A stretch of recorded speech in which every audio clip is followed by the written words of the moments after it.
no está ocupado momentáneamente en él. Está ocupado plenamente en él. El Nitya Siddha, el Nitya Bhakta. Y ese yoga no se rompe. ¿Por qué? Porque no tiene que ver con que si estoy bien o estoy mal, si tengo o no tengo, si sé o no sé. Tiene que ver con que vos estás, yo estoy, yo te quiero, vos me querés. Se acabó. Es el famoso contigo pan y cebolla a nivel divino. Yo te acepté, vos me aceptaste, listo. Haribo. Todo lo demás es fluctuancia de la materia. Hoy hace frío, te quiero porque hace frío. Mañana hace calor, te quiero porque hace calor, te quiero. Chaitanya Mahaprabhu lo expresa en el último verso de su poema, Shishastaka. Aunque me partas el corazón por no estar frente a mí, aunque me quiebres con tu abrazo, yo así igual, sin ningún tipo de condicionamientos, te voy a querer. Vida tras vida, tras vida, tras vida, siempre. Hoy a la mañana hablábamos con Madre Vivian del pasatiempo de Job en la Biblia, el libro de Job. ¿Conocen la historia de Job? Muy interesante. Madre Vivian, si quiere retirarse para no escuchar de vuelta el mismo pasatiempo, tiene mis bendiciones. Job era un judío muy rico, era un terrateniente muy poderoso. Tenía muchas esposas, muchos hijos, mucha tierra, mucho dinero y mucha influencia social, mucho estatus en la comunidad, en la colectividad sería. Al comienzo del libro de Job hay una conversación entre Satanás y Jehová. Y Satanás le dice a Jehová que en realidad la gente lo quiere a él, a Jehová, porque Jehová es este proveedor. Entonces, en la medida que él le da a sus devotos, y los devotos responden, pero Satanás le propone un juego. ¿Qué pasa si alguno de tus devotos, que dice tanto quererte, vos me das el permiso para que yo le quite todo? Satanás le dice a Jehová, yo estoy seguro que esa persona te rechaza. Entonces Jehová dice, ok, te acepto la apuesta. Porque a ese nivel absoluto no rompen principios. Y le dice, ok, vamos a hacer una cosa.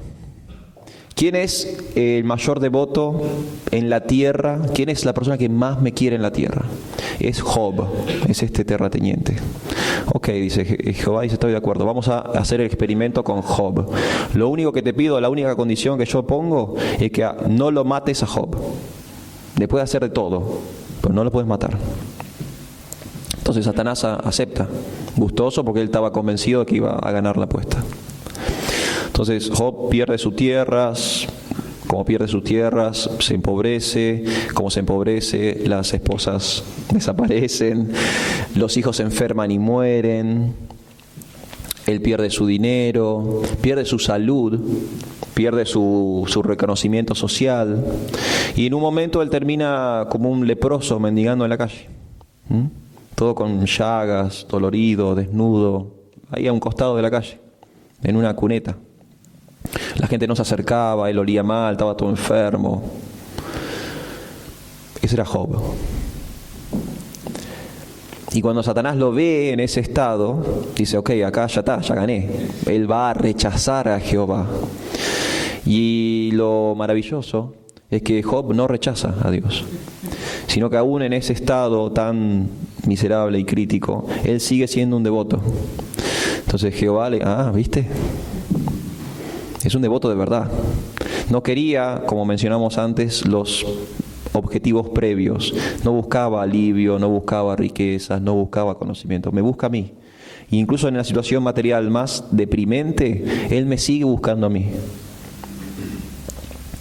Entonces, Satanás se retira del palacio de Jehová celestial y vuelve a su casa, habiendo perdido la apuesta. Y Jehová, como premio a Job, porque Job nunca lo rechazó, nunca habló mal de Jehová, le devuelve todo lo que tenía. Le devuelve las tierras, la riqueza, nuevas esposas, nuevos hijos, la salud, otra vez el estatus social, etcétera, etcétera. Todo porque era un devoto. y porque se mantuvo ecuánime en su devoción, sin importar las fluctuancias de la materia. Él se mantuvo ecuánime. Entonces tenemos que el yoga es la ciencia de los relacionamientos. Los objetivos son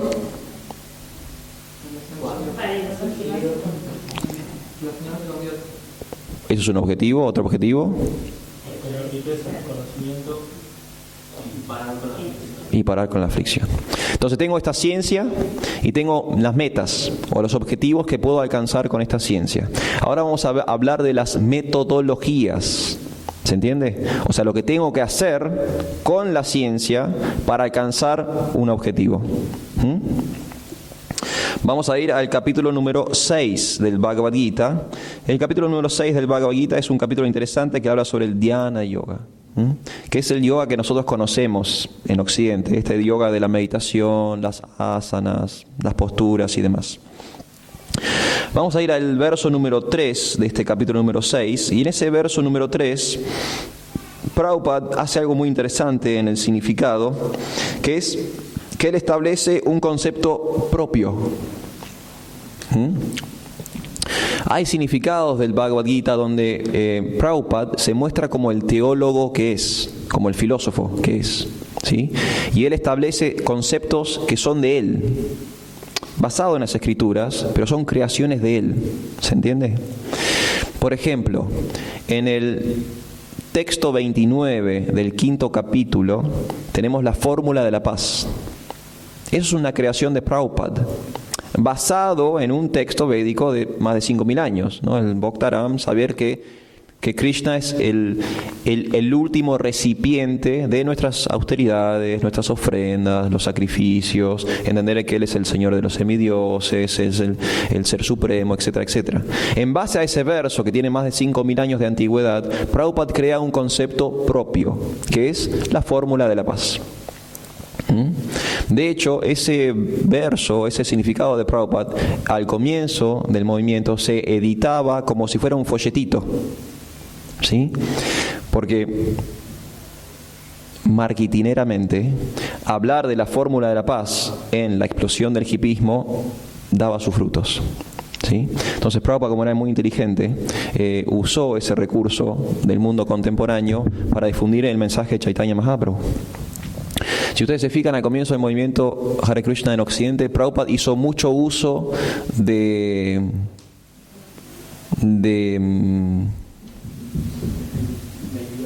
sí, como ese sentir hippie. Eso que estaba en el aire, Prabhupada hizo uso de eso para empujar adelante la misión de Srila Prabhupada. Por ejemplo, ahora decimos: cante y sea feliz. Es como un eslogan ahora que tenemos los devotos. Cante y sea feliz. En ese momento era stay high forever. Manténganse elevados por siempre. La palabra high en el lunfardo norteamericano hippie era estar drogado por siempre. Los hippies respondían muy bien a ese eslogan, porque estaban buscando ese high eterno. Y Prabhupada permitió que ese eslogan se utilizase. Claro, un recurso, una estrategia. Otra estrategia es hablar de la paz a personas que con pancartas están todo el tiempo manifestándose por la paz. Entonces crea el concepto de la fórmula de paz, 5.29 del Bhagavad Gita. Otro concepto creado por Prabhupada, que también se edita por separado en un libro llamado La Perfección del Yoga, ese concepto de la escalera del yoga. La idea de la escalera del yoga está en el Bhagavad Gita, pero el que le da como una forma más fácil de entender para nosotros fue Prabhupada. Entonces Prabhupada crea el concepto de la escalera del yoga. Esta escalera del yoga nos da la metodología. ¿Se entiende? Es la metodología de la ciencia de los relacionamientos para alcanzar alguno de los objetivos. Eso lo explica Krishna en el verso número 3 del 6º capítulo. Krishna dice: para aquel que es un neófito en el sistema óctuple del yoga, se dice que el trabajo es el medio. Y para aquel que se encuentra elevado en el yoga, se dice que el cese de todas las actividades materiales es el medio.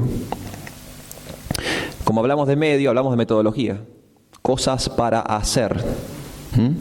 Krishna dice, para que es neófito, para que recién arranca en el yoga, hacer cosas es la metodología.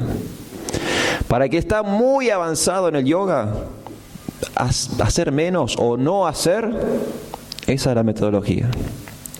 Interesante. Y Prabhupada, en su significado, en el primer verso, él establece lo que es la escalera del yoga. Voy a leer ese primer verso del primer párrafo, dado por su divina gracia C. Bhaktivedanta Swami Srila Prabhupada Ki Jai. El proceso mediante el cual uno se vincula con el Supremo se denomina yoga. Todo esto que acabamos de decir recién. Dicho proceso se puede decir que es como una escalera para alcanzar la máxima comprensión espiritual. Esa escalera comienza desde la condición material más baja de la entidad viviente y se eleva hasta la perfecta comprensión del ser en la vida espiritual pura. Según las diferentes elevaciones, las distintas partes de la escalera se conocen por distintos nombres. Pero en términos generales, la escalera en sí se denomina yoga y se la puede dividir en tres partes, es decir, Jnana Yoga, Dhyana Yoga y Bhakti Yoga.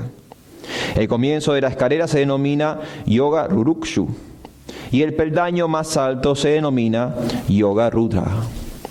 Entonces tenemos la escalera. Prabhupada establece que hay una metodología ascendente para hacer esa conexión suprema. Primer peldaño, Karma Yoga, como dice el verso. Para los neófitos, lo que recién arrancan, acción, actividad. Karma Yoga. Yo me uno con Dios a través de mis ocupaciones. ¿Cómo puedo unirme con Dios a través de mis ocupaciones si mi trabajo no tiene nada que ver con Dios? Bueno, uno puede rendir el fruto de su trabajo, como Krishna dice en el Bhagavad Gita. Yo tengo una actividad material que no se vincula directamente con Dios. Para aquellos que no sepan, soy periodista. Lo que yo hago 8 horas por día, 5 días a la semana, no tiene que ver específicamente con Dios. Yo le hago un yoga de rendición de frutos. Ese trabajo de 8 horas diarias, 5 veces a la semana, me genera un sueldo, un salario. Yo le entrego mi salario a Krishna. Todo el salario, no el diezmo. Todo. Porque todo lo que nosotros en casa tenemos la metodología de la lata. No sé si ustedes tienen esa metodología, ¿no? El sueldo que es un matón en una lata. La tesorera de casa, que es mi esposa, ella maneja la lata. Entonces todo va en la lata y todo lo que sale de la lata es para Krishna. No hay cosas para nosotros. Entonces ¿cómo puede ser que todo sea para Krishna? Y sí, cada vez que voy al supermercado a comprar comestibles, no como yo, come Krishna.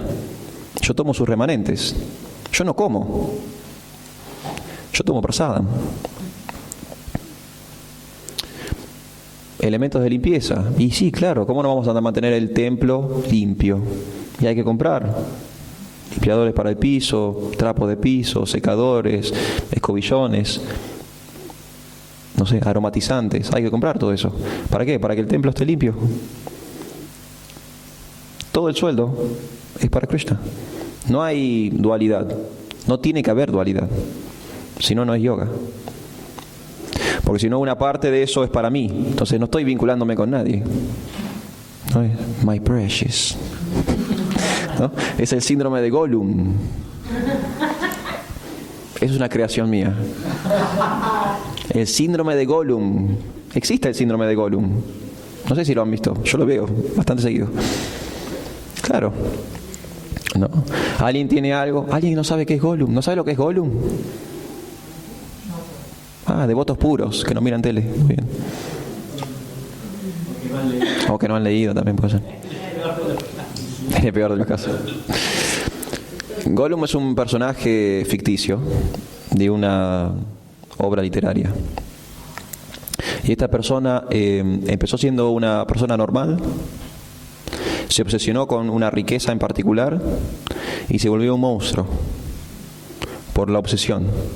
La obsesión lo hizo un monstruo. Y se obsesionó tanto con esa riqueza que él se aisló de la sociedad. O sea, rompió los relacionamientos. Y él tenía familia, tenía amigos, tenía una comunidad, era un ser social sano, y terminó viviendo solitariamente en una cueva, en la oscuridad, una condición de existencia miserable. Todo por su obsesión, su apego desmedido a una riqueza material.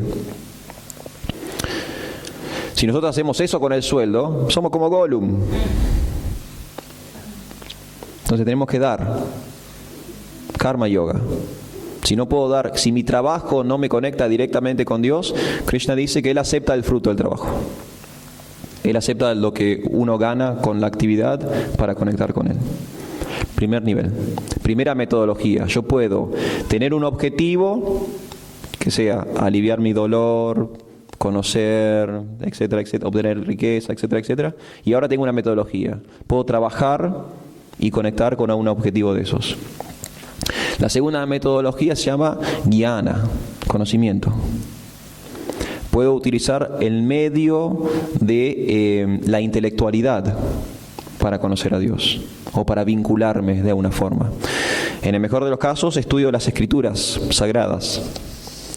En el peor de los casos, Paulo Coelho, Stephen Covey y otros. Pero estoy intentando conocer para vincular. Lo que resulta es que no todos vinculan al mismo nivel. ¿Se entiende? El conocimiento me va a posicionar a mí, de acuerdo al tipo de conocimiento que tenga, en un tipo de realidad. Hay algo interesante sobre esto, cómo el conocimiento crea realidades. ¿Sabían que cuando los europeos llegaron a América, los barcos en los que ellos venían, en realidad se podrían ver desde muchos kilómetros de distancia? Incluso si alguien estuviese mirando hacia la costa en ese momento, incluso quizás con 1 o 2 días de anticipación, podrían haber visto que venían barcos. ¿Saben por qué no los vieron? Los indios no conocían los barcos. No tenían ese paradigma mental.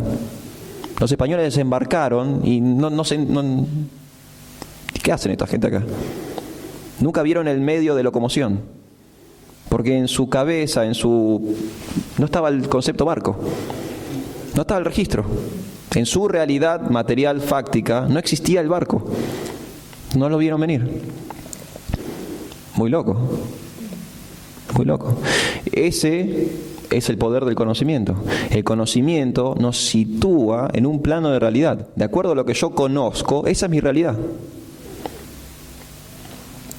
Por eso, en mi humilde opinión, la filosofía es tan importante. La filosofía es la actividad principal del ser humano.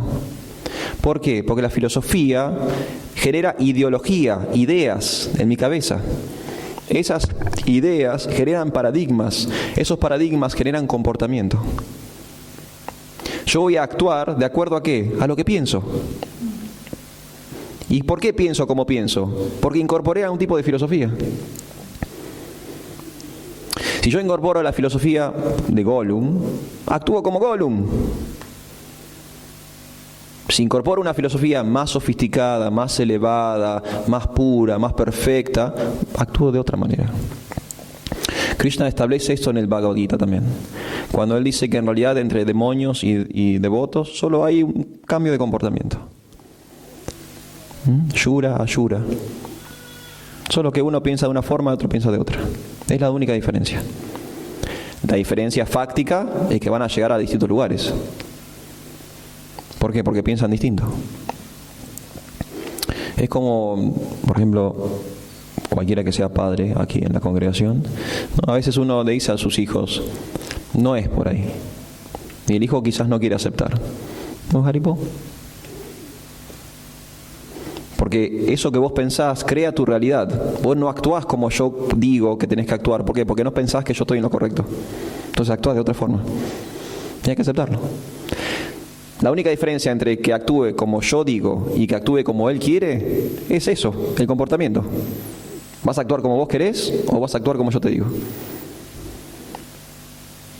No es que es más bueno o más malo si actúa, eso no pasa por ahí. Pasa por su comportamiento. Ayer Mahajan, por ejemplo, en la clase dijo, ¿no?, que un líder es alguien que sigue. Alguien que sabe seguir es alguien que puede liderar. Es un comportamiento. Porque si tenemos un líder que no sigue, no se está comportando como el líder. O sea, es un problema de comportamiento. Entonces, no sería fácticamente un líder. Quizás sea un manda más. Que como yo tengo pocos recursos, creo que es un líder. Pero en realidad es alguien que se me está imponiendo. No me está guiando hacia ningún lado. Me está ordenando un montón de cosas. Y como yo no manejo conceptos respecto a qué es un verdadero líder, lo acepto. Porque no sé, porque no hay alguien más violento que él que se imponga más que él. ¿Se entiende? Pero el concepto de liderazgo resulta que es al revés. Ese líder tiene que también ser muy humilde. Y él tiene que tener sus líderes también. No puede estar independientemente o desconectado de otra autoridad. Para. El concepto de que Prabhupada hablaba al comienzo. El maestro tiene un maestro. Nuestro maestro espiritual siempre dice que es muy sencillo descubrir al gurú trucho. ¿Saben cómo descubrir al gurú trucho? Pregúntenle quién es su maestro. Los gurús truchos por lo general dicen, no, yo soy el maestro. A mí un día se me iluminó el corazón y ahora sé todo lo que sé. Eso es falso ego. Él es tan orgulloso de su posición, es tan arrogante, que no quiere reconocer que tuvo un maestro. Porque esto es psicología. Él es tan inseguro, él es tan inseguro que no quiere reconocer una autoridad. Porque creen que le van a sacar a él del medio. Él va a dejar de ser el centro del universo para decir, ok, esta persona sabe más. Eso es inseguridad. Cuando una persona actúa así, eso es inseguridad. Porque si uno está seguro de su posición, no tiene que jactarse de nada. De absolutamente nada. O cuando te preguntan, Prabhu, tal cosa. No, la verdad que no sé. Te voy a mentir. No voy a especular. No lo sé, Prabhu. ¿Querés que lo busquemos? Lo busquemos juntos. Buscámoslo juntos. Y por ahí aprendés vos, aprendo yo. La verdad que ahora no lo sé. ¿No? Jnana. Entonces puedo vincular con el conocimiento. Puedo vincular con el dhyana, que es el capítulo ese que estamos viendo ahora, el capítulo 6. Con la meditación. Otra metodología puede ser la meditación. Tiene que ver, al contrario de karma, no con lo externo, sino con lo interno. Empiezo a introspectar. No me conecto tanto con la materia, sino que empiezo a bucear en mi interior. Otra metodología para conectar. Y la tercera fórmula o la tercera metodología es bhakti, amor. La última vez que tuve la oportunidad de dar una clase de domingo, hablamos de este tema. La clase de hecho fue ¿qué es el bhakti yoga? Entonces el amor es otra metodología yógica, otra metodología de relacionamientos. Y Krishna dice que es la metodología superior. En la medida en que yo soy amoroso y amable con los demás, voy a tener más vínculos. ¿No les parece lógico eso? Si hagan la prueba, una semana, hagamos la prueba una semana. Durante una semana seamos amargos, odiosos, agretas, mala onda. Al fin de semana, el domingo que viene, dígame cuánta gente aún los quiere. Díganme, hagamos la prueba. Y a la semana siguiente hagamos otra prueba. Durante toda una semana seamos amorosos, amables, dulces de leche, así.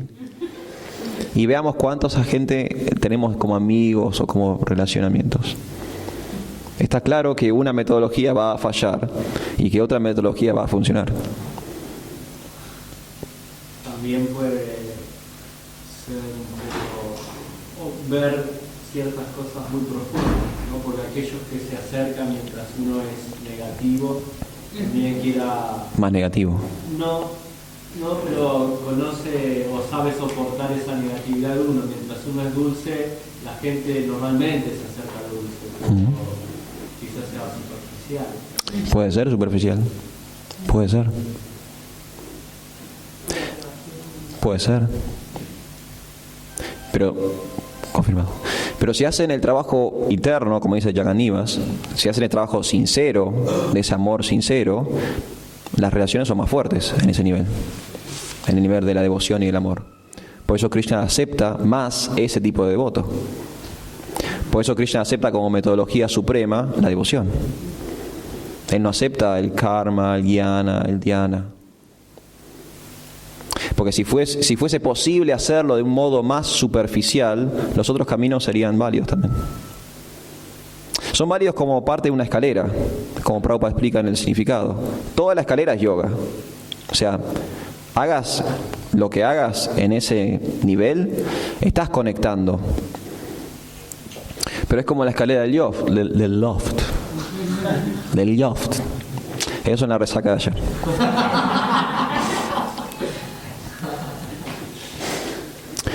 Tenemos una escalera en el loft. ¿Qué serán? 20 peldaños más o menos.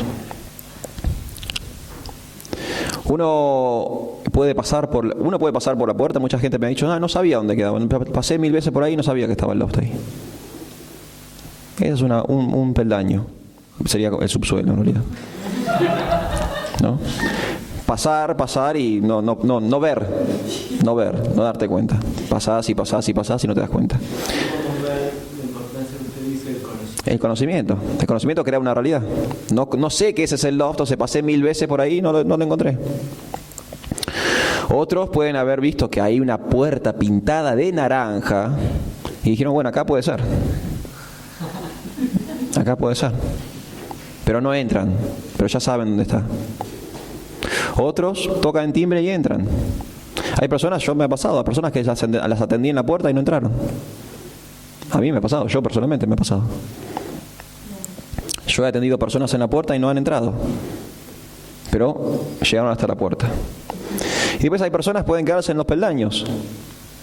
El punto es que para conocer el salón tenés que entrar, tenés que subir toda la escalera, tenés que tocar el timbre, tenés que subir toda la escalera, tenés que pasar por el hallcito de entrada y meterte en el loft. No es lo mismo nosotros sentados acá que las personas que pasan sin saber que hay acá. No es lo mismo. Como dice Jack Anivas, el nivel de conocimiento es distinto. Como el nivel de conocimiento es distinto mi comportamiento. Ahí está. El conocimiento crea realidades. Si la persona está en cualquiera de los escalones, está bien, está buenísimo. Es mejor estar dentro del refugio que fuera del refugio. Pero quizás si está en el primer escalón, no sé, no le llega el prasadam. Quizás no pueda escuchar la clase. El kirtan seguro que lo escucha, pero no es lo mismo, ¿entienden? Toda la escalera es válida, pero nos sitúa en distintas realidades. La realidad máxima, según como Dios mismo lo plantea, es la realidad del amor. Esa es la realidad. El amor por Dios. Esa es la realidad. Entonces tenemos que el yoga es una ciencia, la ciencia de los relacionamientos. Esta ciencia tiene objetivos. Un objetivo puede ser dejar de sufrir, otro objetivo puede ser tener riquezas, otro objetivo puede ser tener conocimiento, otro objetivo puede ser conocer a Dios. Y ahora hemos descubierto distintas metodologías para alcanzar esas metas: el trabajo, la intelectualidad, la meditación y el amor. Todo eso es yoga. Y yo hago uso de esas herramientas. Tengo una ciencia y ahora puedo hacer uso de los instrumentos que Dios me proveyó. Tengo que entender que de acuerdo al objetivo y la metodología voy a estar situado en algún peldaño en particular. No puedo enojarme con Dios si estoy en un peldaño buscando los beneficios de otro peldaño. Es un error mío.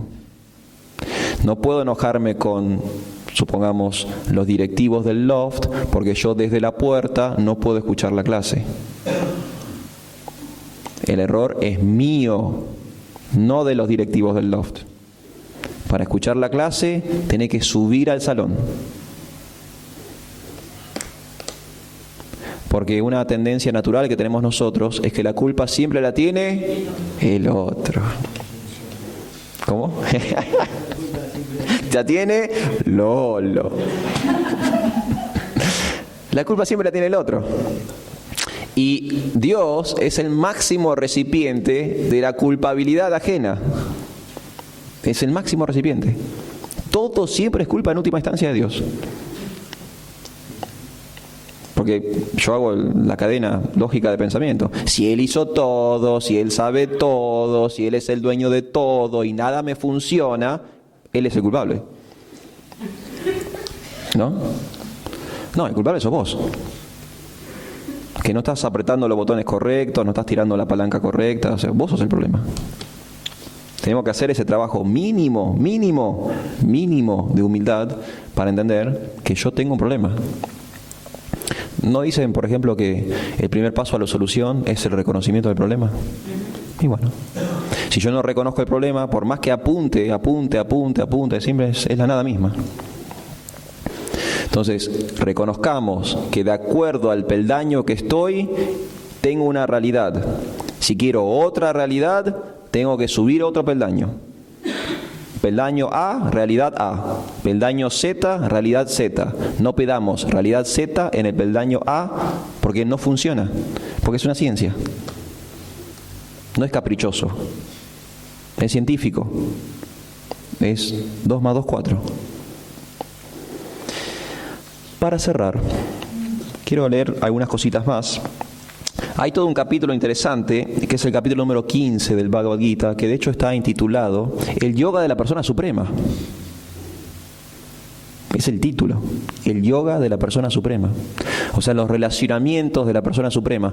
Ese capítulo, al igual que el capítulo 4, que hemos hablado anteriormente, habla mucho del conocimiento también. Es un capítulo que habla mucho del conocimiento.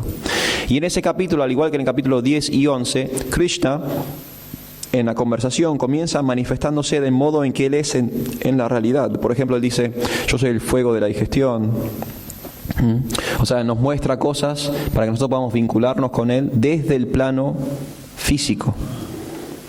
Por ejemplo, en ese capítulo, Krishna dice que Él está por encima de las modalidades de la naturaleza.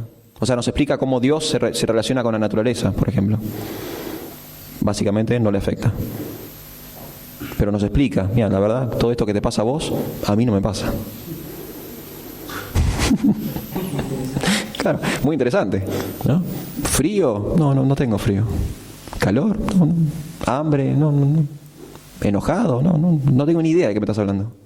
Yo no estoy afectado por esas cosas. Entonces es un capítulo interesante porque él nos muestra como la persona suprema. Y ese yoga nos explica cuál es su relacionamiento con todo, siendo él la persona suprema. Un capítulo muy interesante, capítulo 15. Pero voy a leer dos cositas previas y con esto vamos terminando. Voy a ir primero al cuarto capítulo, el del conocimiento trascendental, donde hoy comenzamos. Y voy a leer el texto número 11, que es un texto muy conocido por los devotos. Dice, en la medida en que todos ellos se entregan a mí, yo los recompenso. Todo el mundo sigue mi sendero en todos los aspectos, oh hijo de Prita. Entonces acá vemos la reciprocidad divina. Y entendemos mejor este tema de los peldaños. Yo me muestro o tengo una relación con vos en la medida de tu relación conmigo. Si estoy en el peldaño A, me vinculo con vos con las realidades del peldaño A. Si estoy en el peldaño Z, me vinculo con vos con las realidades del peldaño Z. Si soy un karma yogi, me vinculo con vos a través de ¿qué? Del karma. Si soy un bhakti yogi, me vinculo con vos a través de ¿qué? Del bhakti. No es lo mismo. Están en el sendero. Krishna dice, están todos ahí. Todos siguen mi camino. Todos están intentando conectar. Pero yo me relaciono del modo en que corresponde a cada uno. Que es en realidad la forma en que más o menos actuamos nosotros.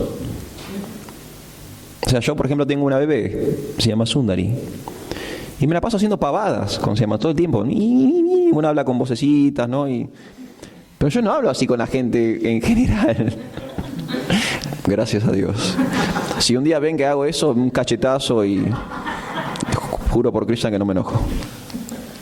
¿Por qué? Porque es un peldaño bebé. Entonces, para relacionarme con un bebé, me bajo a la posición de un bebé. Actúo como un bebé.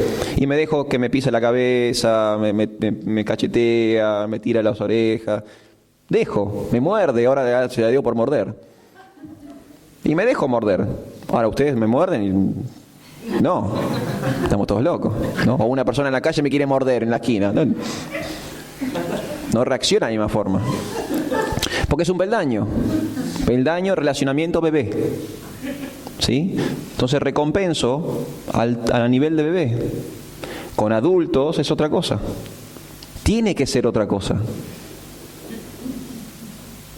Si no, no está la relación. Porque sería equívoco. Mi metodología, acá vemos la metodología objetivo. Mi metodología no corresponde a ese objetivo.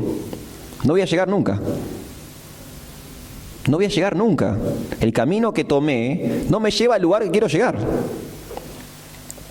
Quiero ir a Capital Federal, pero en vez de tomar la ruta 2, tomo la ruta, no sé, una que va para, qué sé yo, no sé. La 226. ¿A dónde va la 226? A Tandil, por ejemplo. 8 horas en la 226. Che, ¿y cuándo llega a Buenos Aires? ¿Cuándo llegamos a Dolores y me como una media luna? Nunca va a llegar. No va a llegar nunca. Porque la metodología está equivocada. El objetivo es buenísimo, que quisiste llegar a Buenos Aires, pero no tomaste la ruta 2. No llegás nunca a Buenos Aires. Incluso hasta que termina la ruta, no llegás a Buenos Aires. Aunque seas un experto en conocer perfectamente toda la metodología, aún así no alcanzás el objetivo. ¿Se entiende? Y Krishna lo establece en el Bhagavad Gita. De la forma en que ustedes se relacionan conmigo, yo me relaciono con ustedes. Todos son hijos míos, los quiero a todos por igual, todos están en el camino. Pero les doy lo que ustedes quieren. Y para terminar, vamos a ir al 9.29. El 9 es un capítulo jugoso del Bhagavad Gita. Es un capítulo donde